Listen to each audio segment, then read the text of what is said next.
it will show up again. It will certainly show up when you count your blessings at the end of your life and you say, by golly, why am I sick? Why am I not feeling well? And it may be all because throughout your life you did not get enough sleep. But that's the second school of thought. First, the magic bullet, waiting for signs. Second, our lifestyle changes that we are proposing, which is very important, and it's obvious that we should be entertaining them. But third, there is a third school of thought. It rediscovered what many of our ancestors and ancient peoples have known already. Jim talks about it all the time. What does that mean? After much research, we can now say that we have discovered and rediscovered this third school of thought. It embraces lifestyle changes. It says these lifestyle changes of getting enough sleep and exercising and looking at your food, this is urgent. It is very important. But in addition to these lifestyle changes, we go beyond and we look at quantum physics, which is scientific again. And quantum physics tells us a lot of the third school and how we can maintain our health to a very long age. It's not the question of aging that really concerns us so much, is it?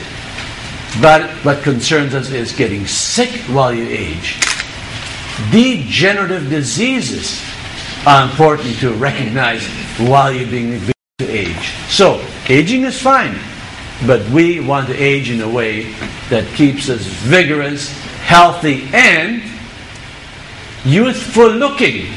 That may be another challenge that most of us have to consider as well.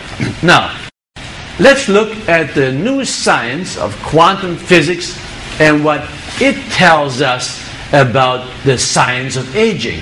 And now we're going to have a look at the quantum physics and a look at the thumbnail and a thumb sketch. Let's have a look at that, Christina. As you can see, on the left-hand side is a thumb. The second photo that shows us is a smaller version of the thumb, and now we're looking at almost at a cellular structure on the third page.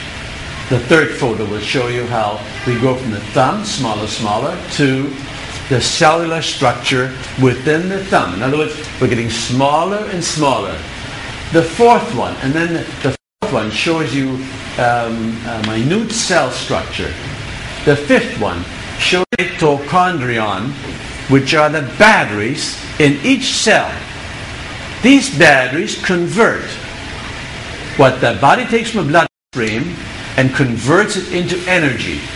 And while that takes place, that system and that process takes place of conversion into energy, the whole process of oxidization begins. Simply by breathing, we are getting older because we're oxidizing, meaning oxidization takes place simply by living and breathing. Now you add food to it, and not proper food, not the great foods that Gabriella was talking about, but the sugars and the fats and the sweets and so on. And they will add a lot more of these atoms, and this process of oxidization, and it speeds up and becomes accelerated, and consequently you age much faster when this process of acceleration of oxidization takes place. You age